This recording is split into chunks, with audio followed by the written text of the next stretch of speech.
श्री सद्गुरुदेव भगवान की, श्री नर्मदा मैया की। नमः पार्वती पतये हर हर महादेव शंभो।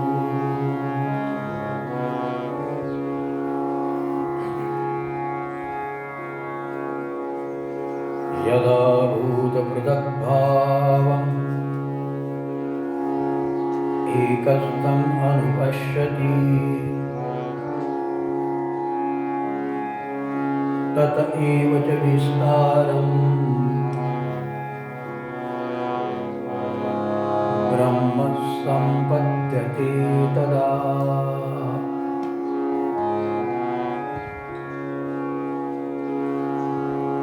श्री भगवान इस 13वें अध्याय के 30वें श्लोक में कहते हैं,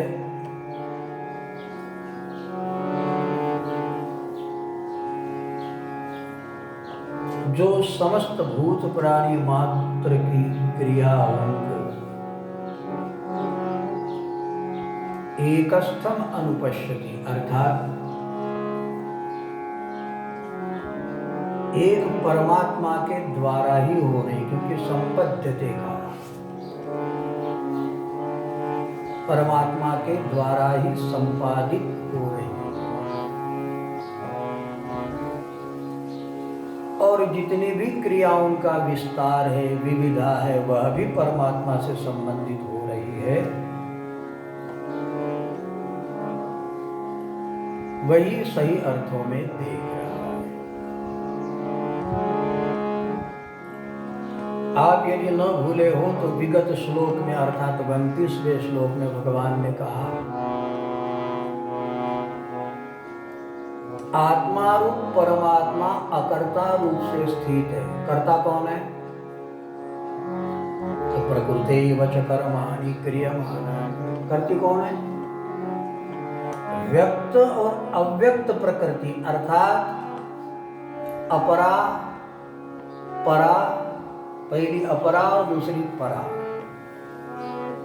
व्यक्त जो प्रकृति होती है उसका नाम अपरा है,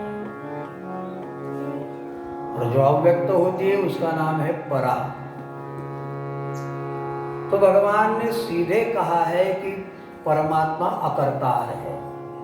यह पश्यति तथा आत्मानम अकर्तारम सपश्यति।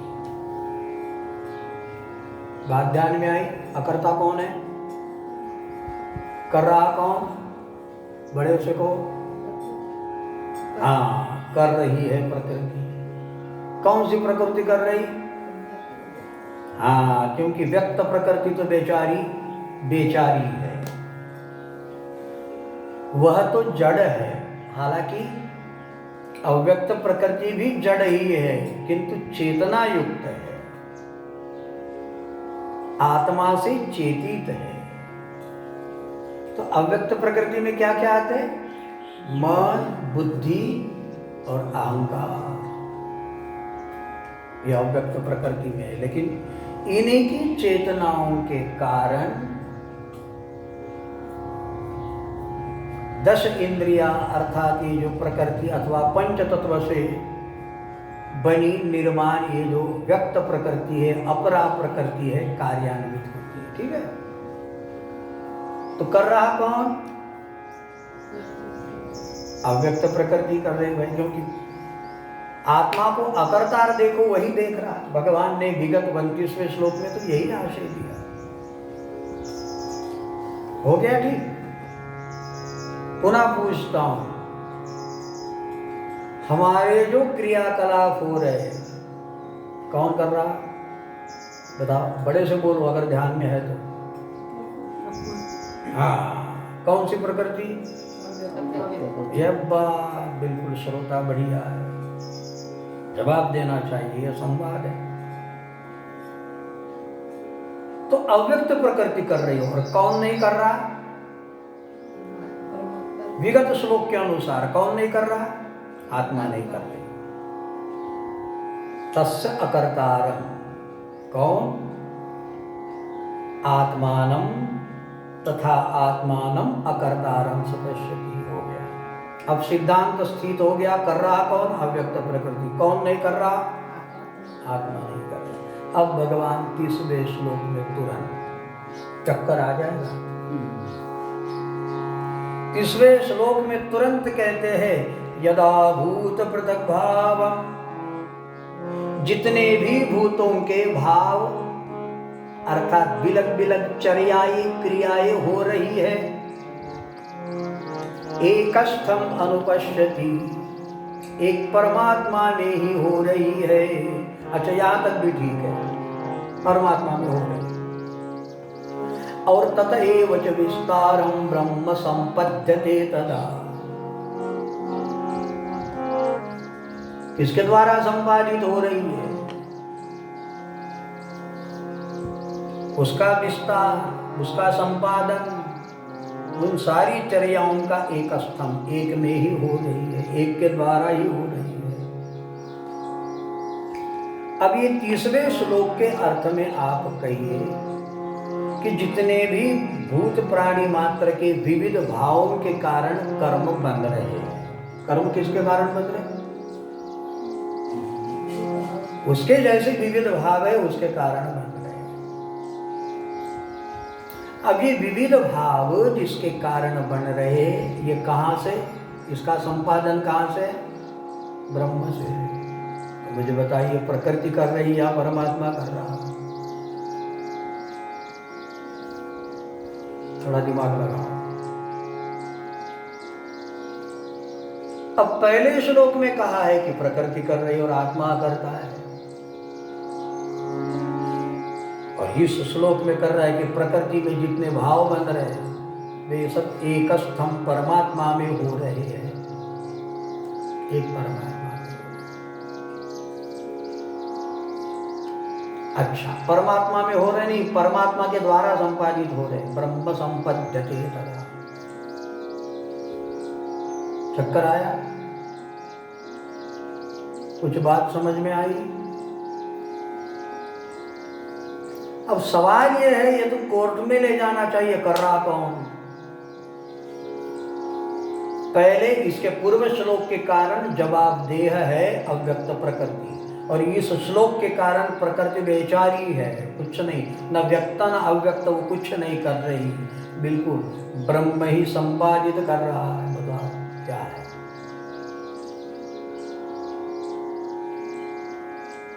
बोलो, कुछ भी बोलो, बोलो बोलो।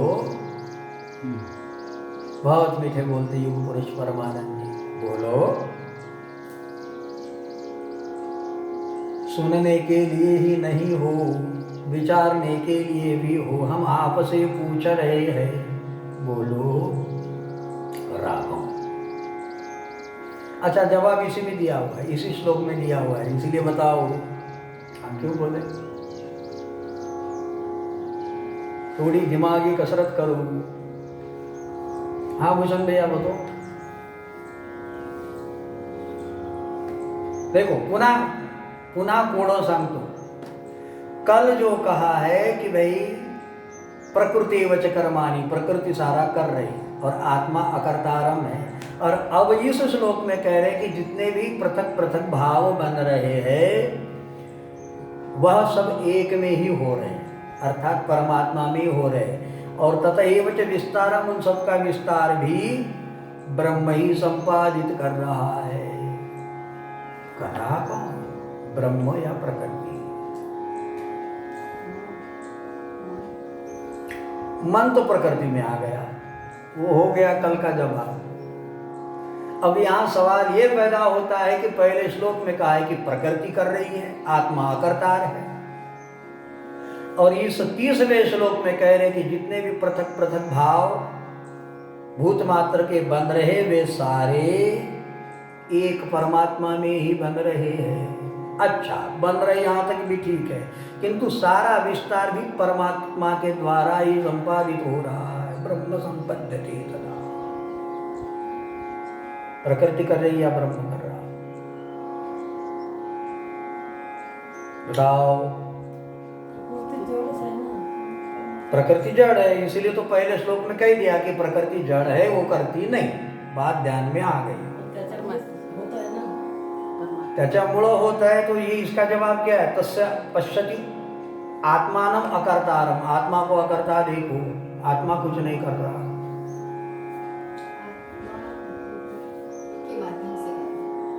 अरे माध्यम में भी तो वो आ गया, फिर अकर्ता कैसे हो जाओगे? अकर्ता कैसे बनोगे? माध्यम तो ठीक है, और ये माध्यम भी बोल दोगे तो फिर अकर्ता नहीं होता, क्योंकि तुम्हारे माध्यम से हो रहा, तुम अकर्ता कैसे? देखो पता ही नहीं क्या सो तो ठीक है, वो तो पता नहीं तो फिर अकर्ता है। इसके अनुसार पता यदि आत्मा को नहीं है तो अकर्ता है। किंतु भगवान कहते ब्रह्म के द्वारा ही संपादित हो रहा है, ब्रह्म संपद्यते तथा उसके द्वारा। बड़ा विरोधाभास है। काका का उत्तर है का?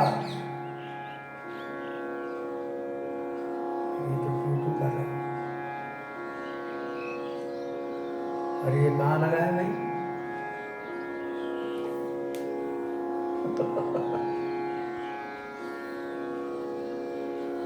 हेलो हेलो, अब इसका जवाब मैं ही देता जो इस श्लोक में है। हेलो, बताओ क्या श्लोक में है? कि कहा है कि यदा भूत पृथक भावम भावम भावम भावम। हेलो, हाँ, क्या कहा है? कर्म नहीं, भावम।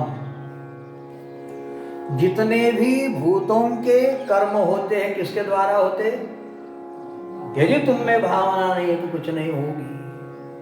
अब हमने ये भावना को, इच्छा को प्रकृति में यद्यपि लिया है, इच्छा द्वेष सुखम दुखम संगात चेतना धृति, किंतु पता है प्रकृति उन भावों को पकड़ती जो उपादान से संबंधित है। और मात्र जो भाव होता है, भाव किसका नाम है? जिसमें कुभाव भी नहीं और सुभाव भी नहीं, उस भाव को परमात्मा ही कहते हैं। बात ध्यान में है? प्रकृति का भाव क्या है? या तो अच्छा भाव है या गलत भाव है। तो यही तो बारीकी है भगवान की कहने की। प्रकृति में क्या भाव आते हैं? एक तो अच्छा भाव आएगा अथवा दूसरा भाव आएगा, लेकिन सिर्फ भाव। बताओ भाव क्या चीज होती है? उदाहरण के तौर पे दुकान में गए, बोलो क्या भाव है? बोलो क्या भाव है? उसने ज्यादा बताया तो इतना महंगा, कम बताए तो इतना सस्ता, और कुछ नहीं बोलेगा तो क्या फुकट में ले जाए? फिर तो भाव ही नहीं हुआ। कुछ नहीं बोला तो आप चीज नहीं खरीद सकते। प्रकृति में भाव की जरूरत है। या तो महंगा भाव चाहिए, या तो सस्ता भाव चाहिए, या तो दुर्भाव चाहिए, या तो कुभाव चाहिए, लेकिन जिसमें दोनों नहीं। पकड़ के बताओ, बताओ कभी अनुभव किए कि जहां कोई भाव नहीं? कभी अनुभव हुआ है कि जहां कोई भाव नहीं? भाव तो मन का प्रतिस्पर्धी है। मन, हाँ भले तुम दिव्य भाव में हो, अहो भाव में हो, किसी भी भाव में हो, महाभाव में हो, है तो महादिव्य, कुछ ना कुछ तो लगा है, जुड़ा है। हम बात मात्र भाव की कर रहे हैं। तो यह भाव ही परमात्मा है।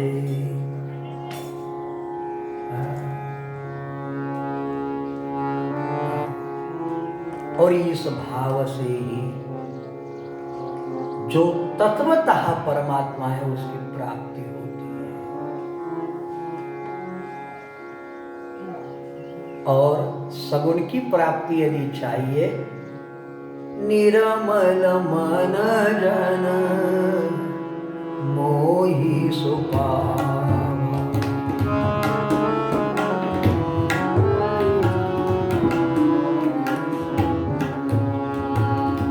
मोहि कपट छल शूद्र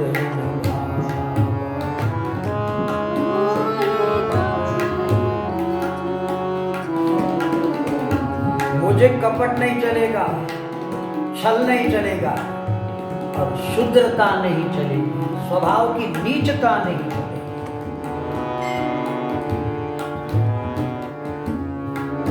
तो सगुण का दर्शन कैसे होगा? जाकी रही भावना प्रभु मूर्ति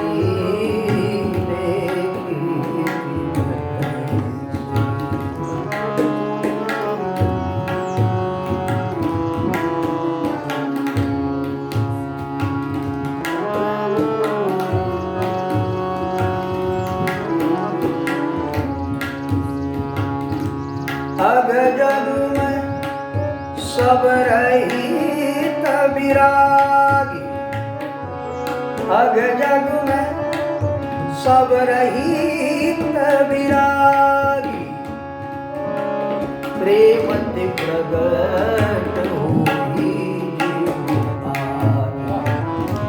प्रेम ते प्रगट हुई।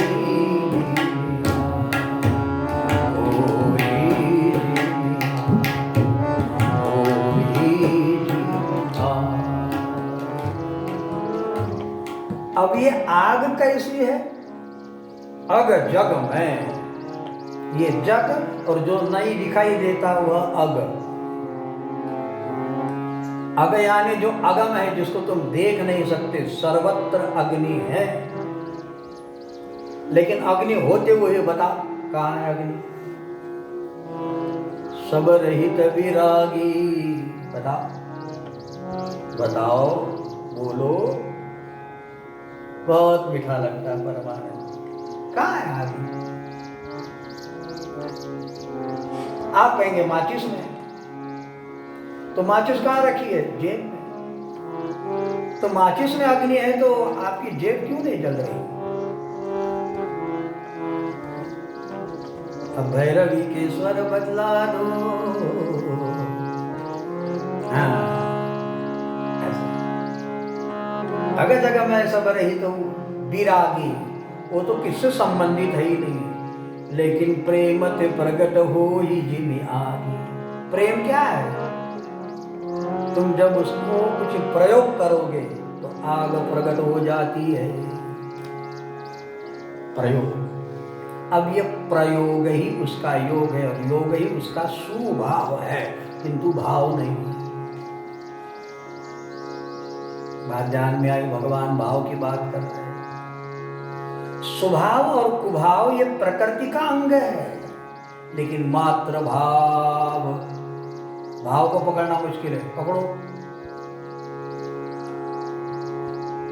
यही तो समाज है। जब कोई भाव नहीं होता, और ये कठिन है। आप कहेंगे मुझ में कोई भाव नहीं, ये बोलना आसान है, मुर्दा होना कठिन है। मुर्दा बोलेगा?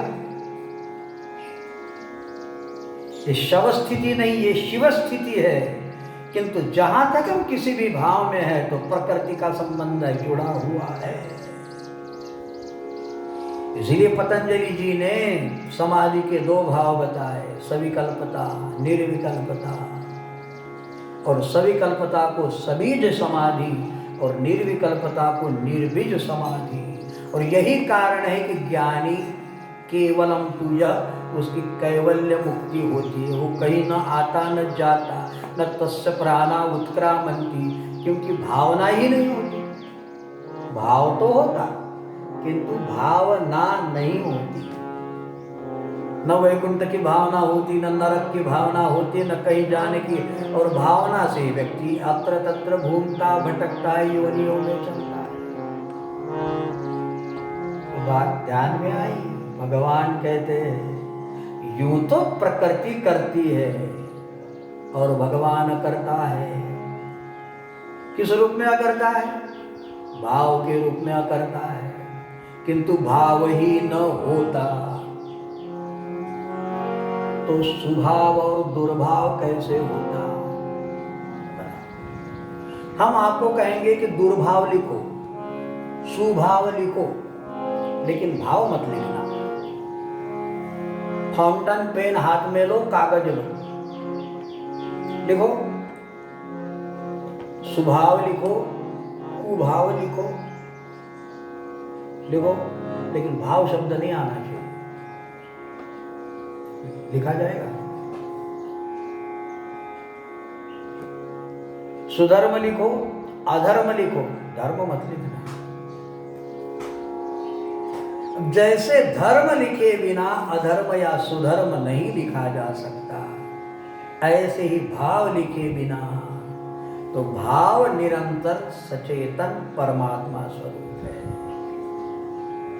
इस सु और कु को मिटाने के लिए कुमति सुमति सबके पूर्ण रहे। ये कु और सु ही प्रकृति, इसलिए भगवान ने अर्जुन से कहा है कि हे अर्जुन, निस्त्र्य गुण्यो भव अर्जुन, तुम गुणों के पार चले जाओ।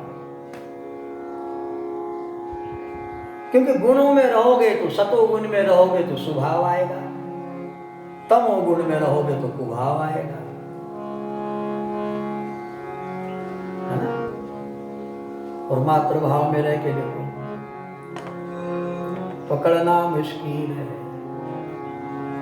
हम आपसे पूछेंगे भूतकाल, भविष्यकाल, वर्तमान। भूतकाल यानी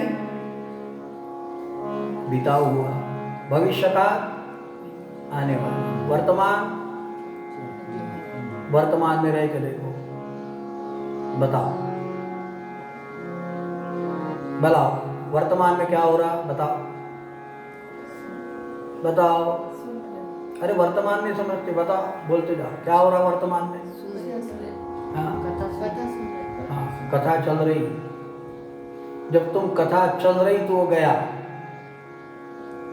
कथा सुन रहे गई, जो कह रहे हो ना वो तो गई, यानी भविष्य में जा रहा। अब आगे के शब्द आएंगे, ये भविष्य है। आगे के शब्द जो आ रहे ये भविष्य है, और आप जो कह रहे कथा सुन रहे हो तो गई, वो भूतकाल में चला गया, वो अतीत में गया। बताओ कहाँ है वर्तमान? वर्तमान में नर्मदा जी को देखो, ये नर्मदा, ये अंगुली कहे तब तो नर्मदा जी आगे चली गई, नई नर्मदा जी आई।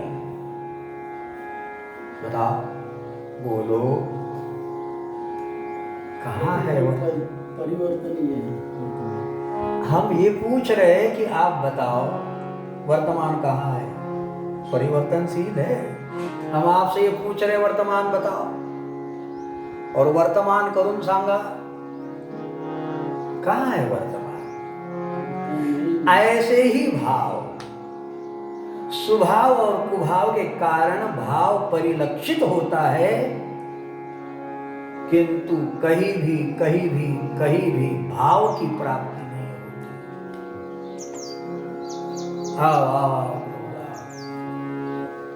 और ये बड़ा क्रिटिकल विषय है।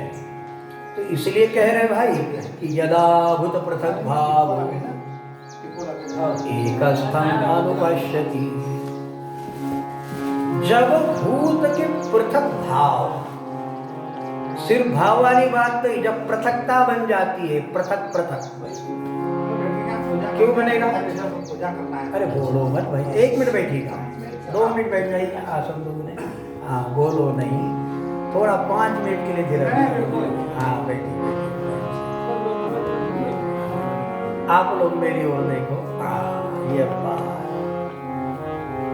मैं पुनः पूछता हूँ, फिर आपको कठिनाई ना होनी चाहिए। तो देखो, यदावत पृथक भाव, भाव रूप से परमात्मा जैसा का वैसा विद्यमान है,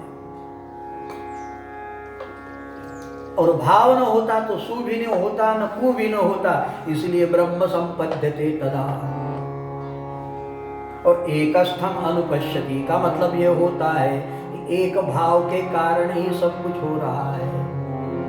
अब बाम इसके लिए है कि भाव को पकड़ नहीं सकते। अच्छे भाव को पकड़ोगे, अरे बहुत अच्छे है भाई, पूजा करने के लिए आया। दूसरा एक, अरे चोरी करने के लिए आया। अब ये भाव में से अच्छा कार्य और बुरा कार्य हो रहा है, किंतु हम कहेंगे कि अच्छा और बुरा दोनों छोड़कर भाव को पकड़ के बताओ। आप ये कह सकते, देखो पूजा के लिए आए, कितने अच्छे लोग हैं, पकड़ सकते हो। किसी को कैसे कितना गंदा काम कर रहा, हाँ ये भी ठीक है, लेकिन अच्छा और गंदे के बीच का पकड़ के बताओ। हम आपको पूछते ऊपर क्या है? आकाश। नीचे क्या है? धरती। बीच में क्या है? क्या जवाब? बताओ, बोलो। बता दिए ना भाई। ऊपर क्या है? नीचे क्या है? बीच में क्या है? जिसको कुछ नहीं कहते उसी का नाम आकाश है। क्योंकि जिसको आप आकाश कहते हो, नीले कलर का, जरा छू कर आओ, एक आधा टुकड़ा ले आओ घर। ये भ्रम है कि आकाश ऊपर है। आकाश तो यहां है, नहीं दिखाई देता। ये जो पोलापन है ना, ये जो हम हाथ घुमा रहे हैं ना, ये सब आकाश में हो रहा। हम आकाश में घूम रहे हैं। ये तारे दिखते ना रात के समय, ऐसा ही एक तारा ये पृथ्वी भी है जो आकाश में घूम रहा है। हम सारे आकाश में घूम रहे हैं। लगता है कि हम आकाश में घूम रहे हैं। आकाश के सिवा कुछ है ही नहीं। लेकिन पकड़े कौन? यदि हम आपसे आकाश पूछेंगे, बताओ आकाश कहाँ है, कहाँ बताओगे? ऊपर है। किसको पूछो? बच्चों को पूछो, आकाश कहाँ है बताओ। लेकिन जिसको आप ऊपर कह रहे हो वह गलत है, वह आकाश है ही नहीं। यदि है तो लाओ एक आधा टुकड़ा तोड़ के। है कोई समर्थ? किस यान से जाओगे और आकाश का टुकड़ा तोड़ के? है ही नहीं। ये तो ईथर में लग रहा है कि भाई ये ऐसा कुछ तो भी है, वरना आकाश क्या है? तो बीच में जो है वह आकाश ही। आकाश नाम का कोई छत नहीं है कि जो ऐसा डोम डला हुआ है भाई और उसके नीचे हम बैठे हुए हैं, ऐसा कुछ नहीं है। तो जैसे बीच का आकाश पकड़ना मुश्किल है, ऐसे ही भाव को पकड़ना मुश्किल है। बात समझ में आई? तो भगवान कर्ता होके भी अकर्ता कैसे? भाव के कारण। अब वह भाव प्रकृति उपादान के कारण अच्छा या बुरा बना ले तो प्रकृति कारण बनती है, किंतु भाव न हो तो अच्छा भाव भी न हो और कुभाव भी न हो। इसलिए यदा भूत पृथक भावम एकस्थम अनुपश्यति तत एव च विस्तारम ब्रह्म संपद्यते तथा। क्योंकि कई लोग ये बात को समझते नहीं। सब भगवान कर रहा तो हम ये गलत काम कर रहे, कौन कर रहा? कई लोग सब भगवान कर रहे। अरे भगवान के ताकत में बिना कुछ नहीं, किंतु मन तुम्हारा है, बुद्धि तुम्हारी, गहराई तुम्हारी है। तुम्हारा मन यदि चूतिया है तो वैसा काम करेगा, मन अच्छा है तो वैसा काम करेगा। अरे भाई, मन को नियमन करना भगवान ने हमारे हाथ में दिया है। हालांकि भगवान की ताकत के बिना यदि हम में ताकत ही न हो तो क्या करेंगे? अब काका जी चल कर आए, पैर में ताकत नहीं तो कहां से आए? दिमाग में ताकत न हो तो आप पूजा के लिए क्यों आएंगे? तो ये सब ताकत देने वाला ही परमात्मा है। इसलिए परमात्मा के द्वारा होता है। किंतु चोर चोरी करे तो परमात्मा नहीं करा। ये तुम्हारा मन, तुम्हारी भावना, तुम्हारी वासना, तुम्हारे दुर्गुण उसके कारण हो रहा। तो कौन भुगतेगा? तुम भुगतो, न कि परमात्मा। फिर परमात्मा कर रहा क्यों? उसकी ताकत के बिना हम कुछ नहीं कर सकते। इसलिए ब्रह्म संपद्यते तदा। श्री गोपाल कृष्ण भगवान की जय। श्री भगवद गीता मैया की जय। श्री हनुमान जी महाराज की जय। श्री नर्मदा मैया की जय। नमः पार्वती पतये हर हर महादेव शंभो।